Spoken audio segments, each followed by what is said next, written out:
Hello friends, this is the last episode on Ruy Lopez where we will demonstrate how to play and avoid Marshal attack, which is the most dangerous weapon at Black's disposal for Ruy Lopez players. But first recap what we have learned so far on Ruy Lopez. This is a Ruy Lopez opening where White develops his bishop at c5. In exchange variation, we have seen White exchanges bishop against the knight. And in close variation, we have seen White retreats the bishop back to a4. In Berlin defense, we have seen instead of playing a6, White plays knight f6. So let's have a look at the Marshal attack. After a6, Black moves the bishop to a4, which is the main line, knight f6 and castle. Black plays bishop b7 and rook to e1.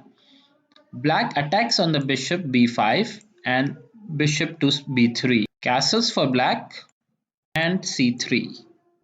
Okay. Most players here play h3 first, preventing Marshal attack. We will come back and see this a bit later. But the entire philosophy of playing c3 is to take control of the center by playing d4 in the next move, and after captures, White will have the majority of the center uh, with the pawns on d4 and e4. Black can play d6, defending this pawn. Here White should move h3 first, preventing bishop to come down to g4 and pinning the knight.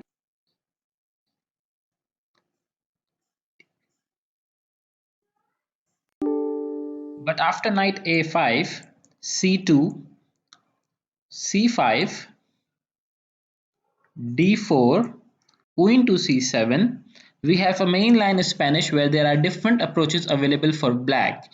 White here can close the center and move the knight to launch a kingside attack. However, the Marshal attack is the idea for black at this exact moment right after white plays c3. If you haven't noticed, it slows down the development as both knight and bishop are on their original squares and their activity blocked by pawns at c3 and d2.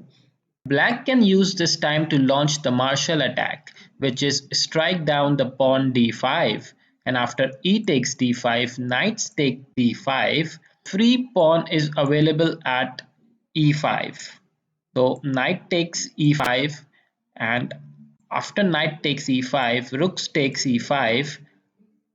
After the move c6, yes, white is a pawn up. However, his queen side is completely dysfunctional, and as a chess player, you should know how to exploit such positions.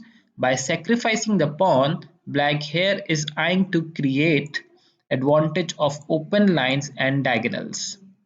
Have a look, dark square bishop is preparing d6 and light square bishop is already eyeing h3. Queen can come down to h3 and h4. In this moment, white has two main ways to approach the Marshal attack. First and the main line is d4, defending the rook, which immediately opens the line for bishop at c1.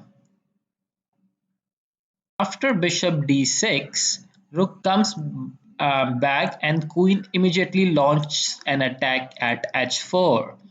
And after the move g3, queen h3, the game goes down to very interesting lines, black threatening to develop the bishop either at f5 or g4, followed by an open e file. Now you know what a Marshal attack is. You can find more videos on internet and different games by grandmasters. Here, move h3 will be a blunder because black will sacrifice his bishop at h3 and game will be over in few moves as black is eyeing black is planning all sorts of attack here. So g3 is an unnecessary move.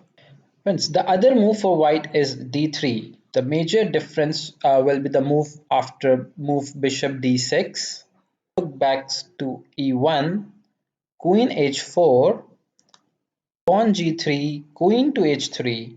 White intends to play rook e4 is to prevent bishop coming down to g4, and if the move bishop f5 as an obvious move, black rooks can kiss the queen saying goodbye. However, here black queens can simply fall back at f4, and now white has to deal with this attack, which further slows down the development down. I have showed you the summary of both two moves, d3 and d4. I'm not advocating which one is best, though. Now let's visit h3, which I showed you earlier prevents the Marshal attack, as the move knight a5 is not available, as white will win a free pawn at a5, and and if black defends at d6, it gives white time to play c3. What if black plays d5? Now after h3, white can simply capture at d5, and now when he goes after the pawn, the major difference is the square c3, which is now available for a knight to defend, offering knight exchanges in the center. Eliminating minor pieces can help the attack on the king side. So friends, this was all on Ruy Lopez Marshal attack. As I said earlier, this is a very deadly attack for the black. And if white misses this move at h3, it can prove very costly. So let me know how you like this video. Do like the press the like button. Also try to subscribe the channel, so you will not miss further tutorials on chess. Thank you. Till then, take care. Bye bye.